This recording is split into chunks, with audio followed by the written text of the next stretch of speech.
여러분 안녕하십니까? 7월 15일 목요일 뉴스투데이 강원입니다. 수도권의 코로나19 확진자가 연일 최대치를 경신하면서 강원도 유입 가능성이 높아지고 있는 가운데 오늘부터 오는 31일까지 강원도 모든 시군의 사회적 거리두기가 2단계로 조정됩니다. 사회적 거리두기 2단계는 사적 모임이 8인까지만 허용됩니다. 강원도는 백신 접종 유무나 공간 혼잡도와 상관없이 실내외 모든 장소에서 마스크 착용을 의무화하는 행정명령을 내렸습니다. 또 지난 9일부터는 수도권 방문자나 수도권 거주자와 접촉한 뒤 코로나19 의심 증상 발현자는 진단검사를 의무적으로 받도록 역시 행정명령을 내렸습니다. 연일 최고 기온을 경신하며 폭염특보가 이어지고 있습니다. 습도가 높은 찜통더위가 극성인데 어르신과 장애인은 올해도 더위를 피할 곳이 마땅치 않습니다. 폭염과 코로나19 속에 어느 때보다 힘든 여름을 보내고 있는 취약계층을 김상훈 기자가 만나봤습니다. 낮 최고 기온 35도. 야외에 서 있기만 해도 등줄기에 땀이 줄줄 흐릅니다. 강렬한 햇빛을 가린 그늘막 아래 어르신들이 둘러앉아 있습니다. 의지할 건 선풍기와 부채뿐. 바로 옆 건물에 아파트 경로당이 있지만 문을 닫은 지 오래입니다. 코로나 때문에 벌써 문 닫은 지가 오래됐잖아. 계속 그래서 못 들어가. 또 다른 야외 공원도 사정은 별반 다르지 않습니다. 어르신들이 쉬고 계신 공간입니다. 나무 그늘인데도 온도가 35도를 웃돌고 있습니다. 무더위 쉼터로 지정된 마트나 주민센터에도 가봤지만 거리두기 탓에 마땅히 앉을 의자도 없다고 토로합니다. 경찰에서 치는 그 테이프 같은 거 있지 왜? 거기 뭐 그런 거 마냥 테이프다. 여기도 그저께까지 테이프 이렇게 쳐 있었어. 강원도 내 경로당의 80%가량이 문을 열었지만 찾는 사람은 거의 없습니다. 변이 바이러스 확산과 연일 최다 규모를 경신하는 확진자 수 때문입니다. 백신은 다 맞았는데 맞아도 다니면 안 된다잖아요. 맞아도 이거 써야 된다면요. 그래도 우리 쓰고 있잖아요, 다. 장애인도 사정은 마찬가지. 코로나19 때문에 복지관이 제한적으로 운영되고 있어 머물 곳이 집밖에 없습니다. 문을 활짝 열어두고 선풍기를 트는 게 전부입니다. 폭염 대책이라고 지자체에서 준 건 선풍기뿐입니다. 그냥 하루 종일 그냥 방바닥 찬 데다 누웠다가 앉았다 누웠다 앉았다. 그렇죠. 더위를 피할 곳조차 마땅치 않은 취약계층. 폭염을 자연재해가 아닌 사회재난으로 인식해서 지원하는 지자체의 복지 정책이 필요합니다. MBC 뉴스 김상훈입니다. 춘천에서 수돗물 단수와 탁수 사태가 이어지면서 지금 나오는 수돗물을 믿고 써도 되는지 의문을 가진 시민들이 적지 않습니다. 춘천시는 매일 수돗물 수질을 검사해 공개하고 있다며 괜한 불안감을 가질 필요는 없다는 입장입니다. 백승호 기자가 보도합니다. 춘천의 한 음식점. 수도를 틀자 눈으로 보기에는 맑은 물이 나옵니다. 그래도 이 물을 써도 되는지 꺼림칙한 마음이 가시지 않습니다. 제대로 정수가 됐는지 아니면 배관 자체에 노후되어 이물질이 쉽게 나오는 거 아닌지 그런 의구심은 있죠. 지난 주말쯤 욕조에 수돗물을 받아놓고 물을 빼내면 검은 얼룩 자국이 선명하게 보였습니다. 샤워기 필터가 금세 까맣게 변했다는 신고도 이어졌습니다. 싱크대에 보면은 이거 콕 따는 거 보니까 찌꺼기가 장난이 아니야. 색깔은 어땠나요?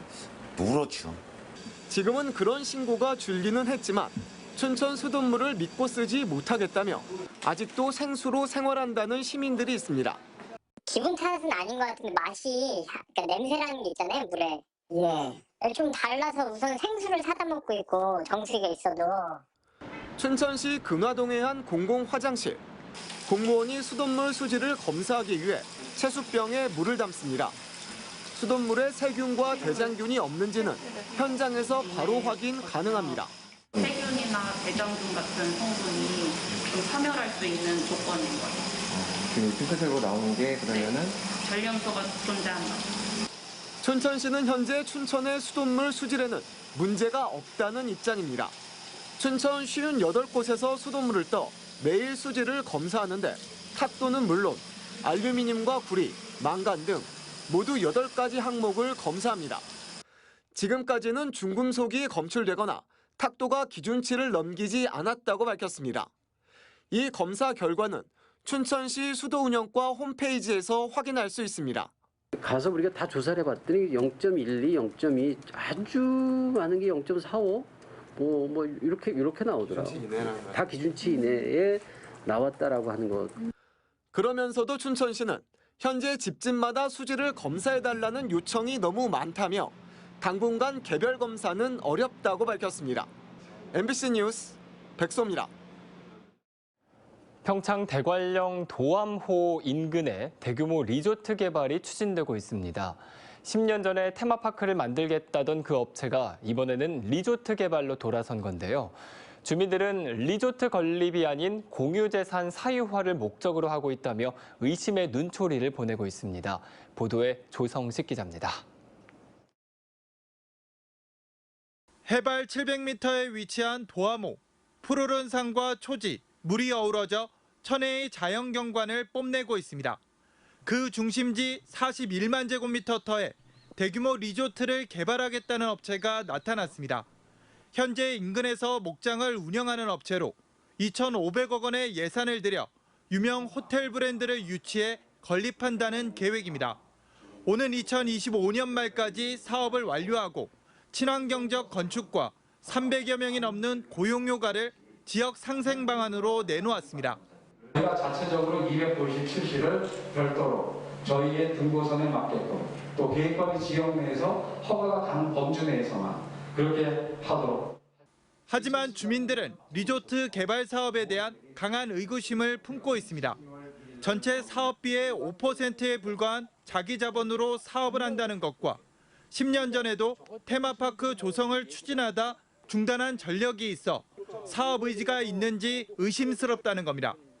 이러한 기업에다가 특혜를 주지 말고 그러면 특지개발 해서 정당하게 비싸게 제대로 돼서 만들어서 팔으면 주민들 반대 아닙니다.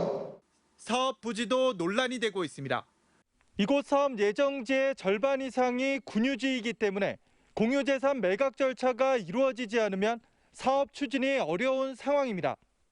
현재 마을에서 군유지를 임대해 더덕과 배추 등 농사를 짓고 있는데 리조트가 개발되면 삶의 터전을 이룰 수 있다는 것이 주민들의 걱정입니다. 또 리조트 개발보다 공유재산을 사유화하려는 숨은 의도가 크다는 것이 주민들의 주장입니다. 구체적인 어떤 그 재산 능력이나 이런 것이 검증이 안 돼요. 무엇을 해보라 그러는데 하지도 않고 말로만 한다면 우리도 의심하는 거죠. 그러면 군유지 땅을 사유화하겠다는 그 목적밖에 더 있겠냐? 한편 평창군은 주민 설명회 이후 관련 사업이 진척된 것은 아직 없으며 군유지 임대권을 가진 주민과의 협의 없이 공유재산 매각 추진은 불가하다는 입장을 밝혔습니다. 하지만 개발 계획이 알려지고 곧바로 평창군이 해당 군유지를 분할한 것이 매각을 위한 사전 작업이란 의혹도 제기되고 있습니다. MBC 뉴스 조성식입니다. 정선군은 군 단위 지자체로는 드물게 전화 교환 서비스가 아닌 민원 상담 콜센터를 운영하고 있습니다. 지난해부터 코로나19 사태로 민원 수요가 크게 늘었는데 이 콜센터가 도우미 역할을 톡톡히 해내고 있다고 합니다. 조규환 기자입니다. 작은 사무실에서 상담사 3명이 민원 상담 전화를 받느라 바쁩니다. 하루 종일 전화벨 소리가 끊이지 않고 울립니다. 2차 예방 접종 일자가 8월 17일자예요. 이 날부터 한 달 이내에 변경 가능한데 정선군 콜센터는 2년 전부터 민간 기관에 맡겨 본격적인 운영을 시작했습니다. 지금까지 상담 전화 건수는 10만여 건.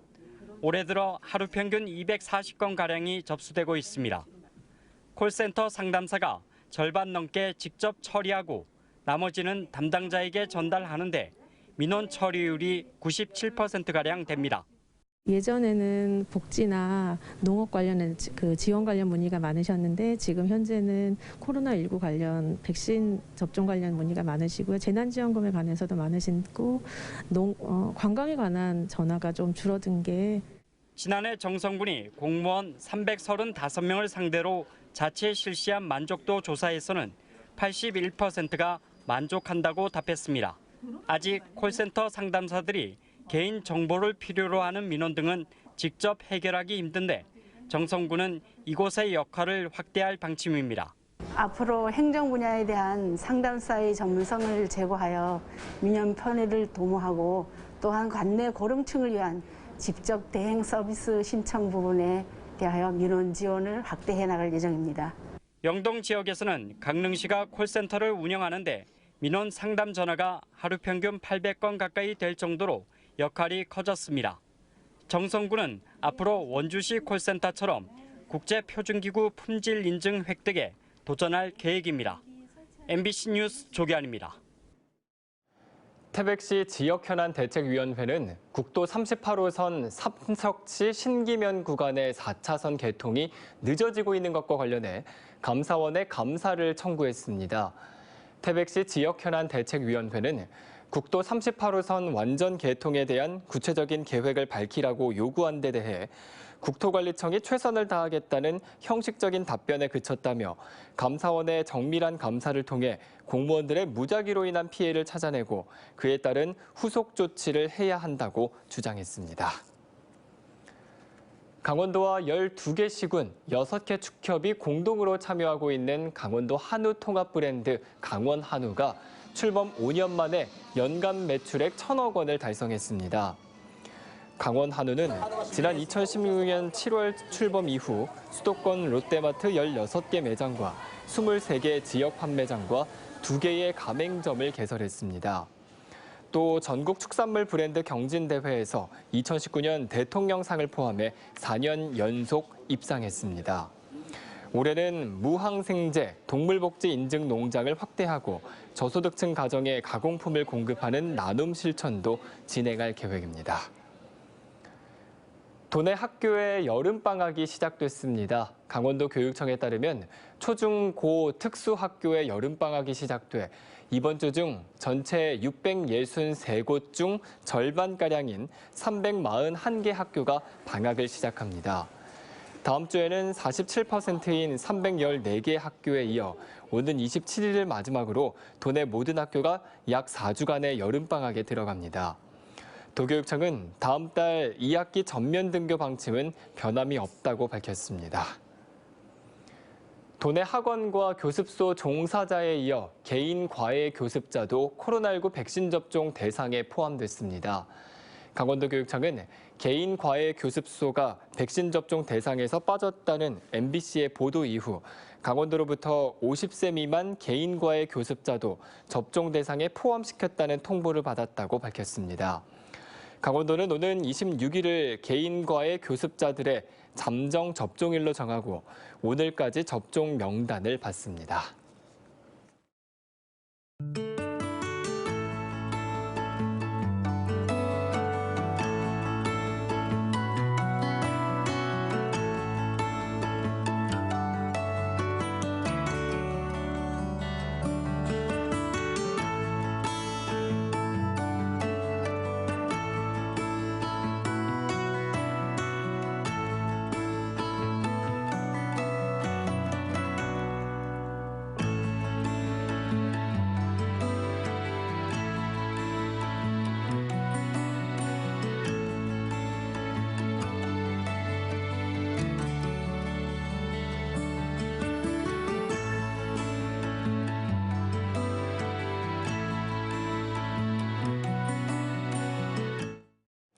제8대 춘천교대 총장 임용 후보자 추천 재선거에 2명의 후보가 등록했습니다. 춘천시 선거관리위원회가 춘천교대 총장 임용 후보자 추천 재선거 후보 등록을 마감한 결과 기호 1번은 사회과 교육과 박승규 교수가 그리고 기호 2번은 교육학과 이주환 교수가 등록했습니다. 이번 재선거는 오는 28일 온라인 투표로 치러질 예정입니다. 강원도는 강원대에서 메타버스가 여는 세상, 강원도가 그리는 미래라는 주제로 제13회 강원 미래과학 포럼을 진행했습니다. 메타버스는 현실 세계와 같은 사회, 경제, 문화 활동이 이루어지는 3차원의 가상 세계를 이룹니다. 이번 포럼에서 강원대 김상균 교수는 가상 융합 기술을 활용한 메타버스의 강원도 활용 방안을 제안하고 KT는 동계올림픽 유산을 활용해 강릉을 메타버스 플랫폼 도시로 만드는 방안을 제시했습니다. 춘천에 국가정원을 조성하기 위해 실천 전략을 마련하고 다른 관광 자원과의 연계가 필요하다는 의견이 나왔습니다. 춘천시청에서 열린 토론회에서 서울대 이재승 교수는 국가정원 조성 중장기 로드맵을 구축하고 남이섬과 캠프페이지 문화공원 등 다른 관광 자원과 연결 체계도 만들어야 한다고 주장했습니다.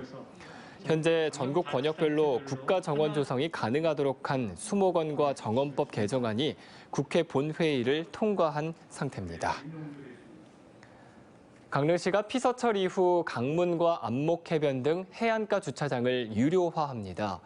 강릉시는 오는 9월부터 강문과 안목해변을 시작으로 해변 전역 38곳, 5,263면 규모의 공영주차장을 점차적으로 유료화하기로 했습니다. 해변 주차장 유료화는 주변 상인들의 반발도 있었지만 강릉시는 캠핑카의 장기 주차나 차박을 줄이고 관광객들에게 더욱 쾌적한 주차 서비스를 제공할 수 있을 것으로 기대하고 있습니다. 춘천에서 방역수칙 위반 등으로 내려진 행정처분이 32건인 것으로 나타났습니다. 춘천시 보건소에 따르면 과태료 등의 행정처분이 내려진 곳은 유흥업소가 14곳, 일반 음식점이 18곳으로 방문자를 제대로 기록하지 않았거나 영업시간을 어긴 사례 등이었습니다. 사적 모임 제한 위반 등으로 10만 원의 과태료를 부과받은 주민도 35명이나 됐습니다. 횡성 지역에 벼와 옥수수 등 농작물에 피해를 주는 멸강나방 유충이 발견돼 긴급방제가 실시됐습니다. 횡성군 둔내면 강원도 축산기술연구소 내 목초지 80헥타르에서 멸강나방 유충이 발견돼 육상, 항공 방제가 실시됐고 공급면의 옥수수 농가 한 곳에서도 피해 신고가 접수됐습니다. 이상으로 뉴스투데이 강원을 마칩니다. 시청해주신 여러분 고맙습니다.